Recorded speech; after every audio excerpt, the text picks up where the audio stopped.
તો આગળ જોઈએ પતંજલિ આયુર્વેદિકના ભ્રામક જાહેરાત કેસમાં બાબા રામદેવ આજે સુપ્રીમ કોર્ટમાં હાજર થઈ શકે છે।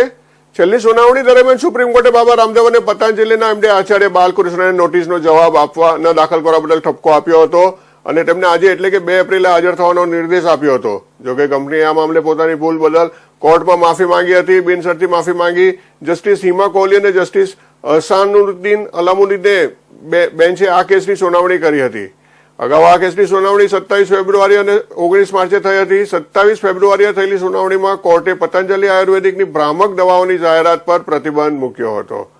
આ સિવાય તિરસ્કારની કાર્યવાહીમાં પણ કારણ બતાવો નોટિસ જારી કરવામાં આવી હતી।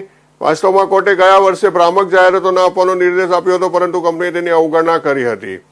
સુપ્રીમ કોર્ટે 17 ઓગસ્ટ 2022ના રોજ ઇન્ડિયન મેડિકલ એસોસિએશન દ્વારા દાખલ કરવામાં આવેલી અરજી પર સુનાવણી કરી હતી। તેમાં કહેવામાં આવ્યું હતું કે પતંજલિ કોવિડ રસીકરણ અને એલોપેથી વિરુદ્ધ નકારાત્મક પ્રચાર કર્યો હતો।